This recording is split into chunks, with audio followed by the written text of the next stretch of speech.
ராயன் படத்தை அடுத்து Sun pictures மேலும் தனுஷருடன் இணைய இருப்பதாக அதிகாரப்பூர்வமாக அறிவிச்சிருக்காங்க. இதனை தொடர்ந்து தன்னுடைய அக்கா மகனை வைத்து நிலவுக்கு என் மேல் என்னடி கோபம் அப்படின்ற திரைப்படத்தையுமே இயக்கிட்டிருக்காரு நம்ம தனுஷ் அவர்கள். இந்த படத்துடைய படப்பிடிப்புமே முடிவடைந்த நிலையில சமீபத்துல கூட இந்த படத்துல இருந்து வெளியான ஒரு பாடல் செம்ம ஹிட் அடிச்சிருக்கு. மேலும் இந்த ஆண்டு இறுதிக்குள்ள இந்த படம் திரையில் வெளியாக இருப்பதாக தகவலுமே கிடைச்சிருக்கு. மறுபக்கம் பாத்தீங்கன்னா தனுஷ் இசைஞானி இளையராஜாவுடைய வாழ்க்கை வரலாற்றிலுமே நடிக்கிறார். இந்த படத்துடைய படப்பிடிப்பை இந்த ஆண்டு இறுதியில ஸ்டார்ட் பண்றாங்க. இந்த நிலையில் தனுஷ் சார் தற்போது தான் இயக்க போகும் அடுத்த படத்துடைய வேலைகளுக்காக வெளிநாட்டிற்கு சென்றிருக்காராம். ஆனா தனுஷ் சார் மீது தயாரிப்பாளர் சங்கத்துல புகார் கொடுக்கப்பட்டிருக்கு. அவருக்கு கிட்டத்தட்ட ரெட் கார்டு வழங்கப்பட்டிருக்காம். தயாரிப்பாளர் கதிரேசன் மற்றும் முரளி ஆகியோர் தனுஷ் சார் மீது புகார் கொடுத்திருக்காங்க.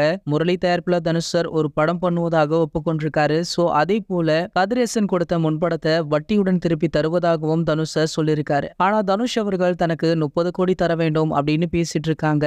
இதன் காரணமாக தான் இந்த பிரச்சனைக்கு ஒரு முடிவு எட்டாமலே இருந்துட்டு இருக்கு. இந்த பிரச்சனைக்கு ஒரு முடிவு வந்தாதான் தனுஷ் சார் மீது இருக்கும் ரெட் கார்டு நீங்கும். அதன் பிறகுதான் தனுஷ் சார் தன்னுடைய அடுத்த படத்துல நடிக்கவே ஸ்டார்ட் பண்ண வேண்டும் அப்படின்ற ஒரு ரூல்ஸுமே இருக்கா. இதற்கிடையில பாத்தீங்கன்னா தற்போது தனுஷ் அவர்களுக்கு சூப்பர் ஸ்டார் ரஜினிகாந்த் அவர்கள் உதவி இருக்காரா. என்னதான் குடும்ப ரீதியாக இவங்களுக்கு ஒரு சில பிரச்சனைகள் இருந்தாலுமே தனுஷ் ரஜினிகாந்த் ஆகிய 2 பேருமே ஒரு நல்ல உறவுல தான் இருந்துட்டு இருக்காங்க.